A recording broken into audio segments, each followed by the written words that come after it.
sa pagkakataon ito ay, espesyal na ating bisita sa ating Open Forum.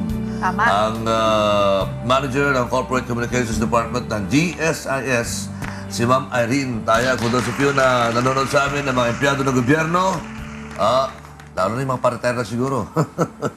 Pakinggan po ninyo yung aming pag-ipugnahan kay Ma'am Irene Tayag. Ma'am Irene, welcome na muli dito sa ating Kagapay. Thank you for joining us. Hello. Maraming salamat po sa pag-iimbita niyo sa amin dito sa inyong programa at magandang gabi po sa lahat ng miyembro at pensyonado ng GSIS. Yes. Okay, samantalayin na natin pagkakataon na ito dahil si Ma'am Irene, natutuwa ako, malayo yung opisina nila para takbuhin ng UNTV. Matraffic kaya. Dulo sa dulo yan, Dr. Daisy. Okay, she will be discussing new programs and projects of the GSIS. Saan tayo po pwede mag-start doon, Ma'am Irene? Siguro yung trust ng GSIS ngayon. Opo, sige po. Noong 2010, ang direksyon na tinungo ng GSIS ay maging consultative, member-focused at transparent. At dahil yun yung tinutungo naming landas, ang unang ginawa ng aming chairman noon, yung dati naming chairman, si Chairman Lacson, at si PGM Robert Vergara, kinonsulta nila ang lahat ng kliyente, lahat ng grupo ng pensioners, lahat ng grupo ng members, upang malaman kung ano noon kasing panahon na yun, maraming reklamo sa GSIS. Maraming gulo, kaya... Binulong ata sa kanila ni Presidente na tingnan kung bakit nagrereklamo ang mga miyembro at pensyonado. So umikot sila sa buong bansa at inalam nila Walang problema. kung ano ang problema. At nalaman nila, isa-isa nila ngayong binalangkas yung mga dapat gawin. So sa mga pensioners, ang unang-una nilang ginawa, siguro noon nababalitaan ninyo na, unang-una namin ginawa, nababalitaan ninyo na yung mga pensionado, yung mga pensioners, kahit na mahina na sila, matanda na, pinapupunta pa sila sa GSIS para patunayan lang na sila ay buhay pa. Pero ngayon po, tinanggal na po yun. Very good. Opo, tinanggal na po yung pag-activate nila ng kanilang status. Ang ginawa po ng GSIS, nakipag-coordinate sa NSO para po sila na po magbigay ng report sa atin, sa amin, para malaman namin yung estado ng mga pensioners. Sabihin, that's very good because napadali, Dr. Daisy. Imagine kung ikaw ay matanda na, pupunta ka pa sa GSIS, baka mamaya doon ka sumpungin at atakihin. So that's good. Kaya lang ho yung nando doon po sa Mindanao at saka yung nasa abroad, kailangan pa pong mag-report kasi alam niyo naman ho yung mga kapatid nating Muslim, kapag ho sila ay namatay, within 24 hours, ililibing sila. Kailangan silang ilibing. So, hindi ho sila matatrack ng NSO. Yung naman ho mga nasa abroad, pwede may naman exemption pala yun. Yung dalawa lang ho. Yung mga nasa abroad ho, Mindanao. yung mga nasa abroad naman ho, pwede silang mag-Skype sa amin para patunayang, ayun nga, ando doon pa sila. Ibig sabihin nung araw, ang GSIS nagtatrack din nung araw. Nag-ano? Nagtatrack. Okay, parang... So, ngayon, hindi na kayo nakahabol ng aso. Mga taga-NSO na lang nakahabol ng aso. Okay. Oo, ano may NSO? Yan mga hinahabol na aso eh. Pero ang ganda naman ng project na yan. That's very good. Okay. Actually, matagal na po yung 2010. Kaya lang ngayon, marami pa rin hindi nakakaalam ng mga pensyonado kasi meron kami magandang pensioners lounge dito sa Pasay. At madalas pumupunta doon yung mga pensioners na sinasabi namin sa kanila, bakit pumupunta pa po kayo? Dapat sa bahay na lang po kayo. Hindi, yung iba alam nila, yung iba hindi. Kasi gusto nilang matikman kung gaano kasarap pumunta doon sa pensioners lounge dito sa Kaya Pasay. gusto nila yata sila mismo yung hahawak sa cheque. Parang ganun. Ay, hindi na po cheque. Yan pa po yung ATM isa sa na. mga pagbabago. Ano ba Lahat po? ho ng claims at loan proceeds sa GSIS, nakukuha ho ng members at pensioners through the e-card. Okay, I think that's the reason why, Dr. Daisy. Yan pala. Yan yung mga isa sa bagong programa niyo. Oho. Kaya pala before, E-card. during yung mga time na yun sinasabi niyo, parang ang dami-daming tao, pero ngayon decongested na yung lugar. And yan pala yung ma-introduce ninyo mga Alas reforms. 3 pa lang po, wala ng tao sa That's lobby ng correct. GSIS. Okay. So palakpakan natin ng GSIS. Correct. Very good. Eh, At tatay isa ko ho- yan, matagal ng pensioner Ano dyan. pa po Siguro isa sa pinakamagandang pagbabago sa GSIS, ang minimum pension po sa GSIS ngayon ay 5,000 na. Dati po kasi may pumipension ng 200, 300. At alam niyo po, merong isang pensioner noon na nagpunta sa amin, nung bago-bago pa lang po nating ini-implement yung 5,000 na minimum pension. 2013 po ito eh. Pumunta siya sa amin, sinabi niya, susoli ko po itong aking pensyon. Dahil sobra. 2.5 lang ho yung pension ko. Yung pala.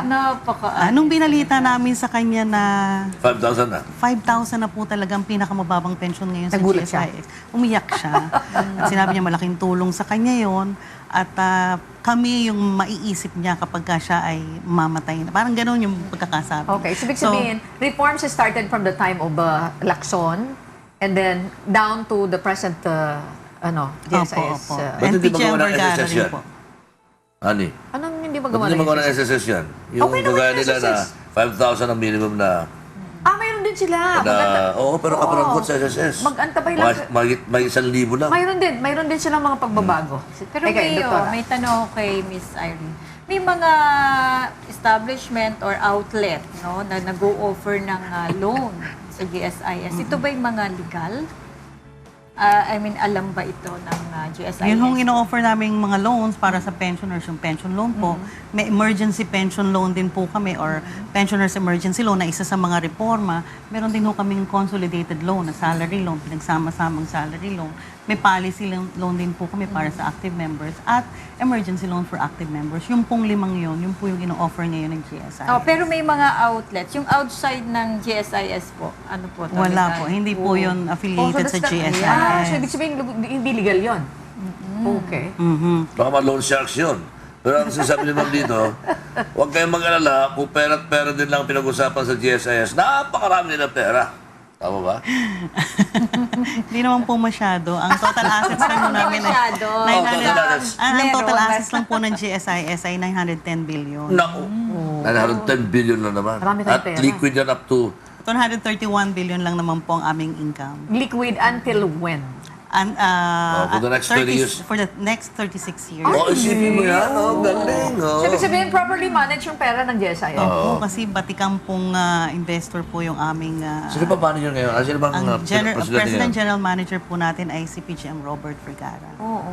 So ibig sabihin na ma-manage ng maayos. So yung mga members, At nothing least to ngayon, worry. wala nang bumibili ng mga ano doon. Meron naging presidente, wala nang ginawa kundi bumili ng mga paintings eh. Okay, sige, sige.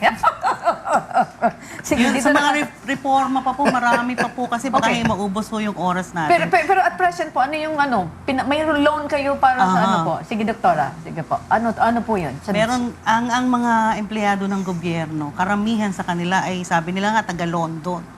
Loan dito, London. Galing, ano?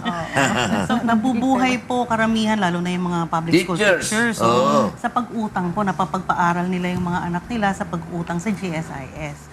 So ang ginawa ng GSIS, alam natin to at ang pinaka-popular loan window ng GSIS ay itong salary loan. Ang tawag natin ay consolidated loan. Okay. Ang ginawa ng GSIS ngayon, ito pa lang pong July natin umpisahan, ang maximum o yung loan ceiling na pwede nilang mautang sa GSIS ay 14 times their salary na. Wow. 14 Imagine times their 14 salary. times? Pero ito po ay para doon sa mga miyembro ng GSIS na naka 25 years in service na. Or, hindi pala lang 25 years in service, kundi nakapagbayad na Ng 25 years. premiums for 25 For 25. years. Oh, Oo. 14 times? 14 times. Yun naman hong nakapagbayad na ng premium for 15 years, pwede hong makapag-loan ng 12 months. Okay. More or less Yung ba? 14 times. Magkano ba yung... Siguro kung 30 mil, di ba? 30 times 14. That's At gano'n katagal naman ang pera doon? Laki, oo. Yan pa ho ang pinakamaganda. Okay. Itinaas na ho ng GSIS yung payment terms or repayment years ng conso loan. 10 taon na po itong babayaran. Wow! Dati ho, 6 na taon lang. So, ang ganda. Kaya yan ang reason kung bakit marami silang pera. Kaya nakakapagpa-loan Isa ho yan sa pinagkukunan ng pondo ng GSIS. Ito ho kasi investment Okay. ng GSIS. Doktora, bago ka magtanong, I'd like to take this opportunity. Doon sa program ni Kuya sa radyo, Mr. Public Service Program, kalimitan na na-encounter namin doon, ang nirereklamo nila, yung incorrect computation. Sabi niya, bakit ganito yung pension ko? Bakit ganito? Paano nare-resolve po yan? Ha? Nakita rin po yan ng ating pamunuan at isa nga po yan sa nakuha nila sa mga dialogong kinokonduct nila. Ganito pong ginawa natin. Bago pa mag-retire ang isang empleyado ng gobyerno, isang miyembro ng GSIS, binibigyan na namin siya ng statement of loan accounts. o yung SOLA project na tinatawag para malaman niya kung tama ba yung posting ng kanyang mga payment sa loan. Usually kasi yung payment sa loan o yung payment sa premium ang hindi na post o hindi na i-remit talaga. So para malaman ng isang miyembro kung tama ang pagkakapost lahat, ibigyan namin siya ng advance copy. Ng copy. Oo. So, Lahat ibig po ng 59 years old and above, binibigyan po namin ng advance copy ng SOLA. Statement of loan accounts. So in case meron silang ganong klaseng problema, ano po ang pwedeng i-advise ni Ma'am Irene? Kailangan lang po makipag-coordinate sa amin yung kanilang AAO authorized agency officer para maitama kung meron mang mali sa kanilang records. Okay. Doktora? Okay. So regarding naman sa mga project, meron ba kayong mga bagong projects po? Marami po. Meron po kaming pinaka-popular na service facility. Ang tawag po namin GSIS, Wireless Automated Processing System or GWAPS kiosk. Paano Kiosk po po ito? yun. Isa po itong facility na mukhang ATM. Doon ho sa kiosk na yon pwedeng mag-loan ang isang empleyado ng gobyerno. Ang isang pensioner pwede rin pong mag-loan. Ito pong mga kiosk na ito, dati naka-istasyon lang ito sa lahat ng opisina ng GSIS. So ngayon po, Ang ginawa po natin, ikinalat po natin ito kung saan maraming tao. Inilagay natin ito sa pinakamalalaking ahensya ng gobyerno, pinakamalalaking munisipalidad. maraming nagkalat na kiosk na ganito. Lahat po ng establishmento na frequented by government workers. At nitong kailan lang, inilagay natin ito sa Robinson Malls. 22 kiosk po ang nasa Robinson Malls. At nagpirmahan na ho ng Memorandum of Agreement ang SM at ang GSIS para itong kiosk na ito ay mapunta naman sa SM. Paano po sila let's say, maglo-loan? Meron po ba silang hawak na parang card? Yung e-card lang po nila E-card kanilang lang nila. dadalhin. At syempre yung daliri nila dahil yung biometrics po ang nagde-determine yun, ng identity nung maglo-loan o nung member. Ayan po, i-wave lang po nila yung kanilang card at may pipindutin sila kung magkano, papipiliin sila, makakapag-loan na po sila. Wala po bang delikado dito katulad ng Oo, nahahack na ano? Wala naman ho, kasi Parang wala silang ATM eh, nakukuhang wala naman pera po. doon eh. Okay. Ang kanilang proceeds ng loan ay makukuha nila sa ATM. Okay. Through yung e-card din nila. Okay. Tapos isa pa pong, Yes, ma'am. meron Yes, ba ma'am. tayong commercial? Okay, sige po. Yung isa pa pong reforma na ginawa ng GSIS kamakailan lang. Dati po kasi akong manager ng customer relations sa GSIS. So sa akin pumupunta yung complaints. Ang madalas pong pumunta sa akin noon ay ang mga teachers at kanilang retirement kasi nauubos na dahil sa mga loans na binabayaran nila. Lalong-lalo na yung housing loan. Yung pala, marami sa kanila ang nabiktima ng scam. Okay. So, ang ginawa ng GSIS, dahil nga narinig nila yun sa mga guro, nagrereklamo, noon, pagka nag-retire ang teacher, pati housing loan balance niya, kung siya ay may arrears, o in default na yung kanyang account, ay ubos na.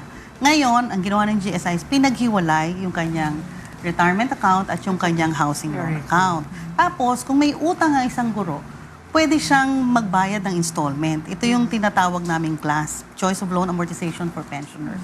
Pag ang kinuha niyang mode ng retirement ay immediate pension, pwede niyang bayaran yung kanyang utang ng installment sa loob ng 3 taon sa pamamagitan ng kanyang pensyon. 3 years. Oo, pwede niyang bayaran ng 100% yung kanyang utang, pwede niyang bayaran ng 75%, 50%, 25%, kung ano ang gusto niya.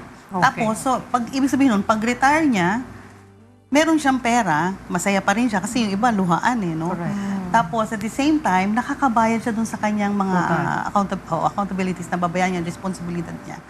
Sa loob ng 3 taon, hindi masyadong mapikat. Ikinatuwa po yan ng lubos ng mga teachers. Very good. Ma'am, siguro sa mga susunod na araw, we will invite you again. Again.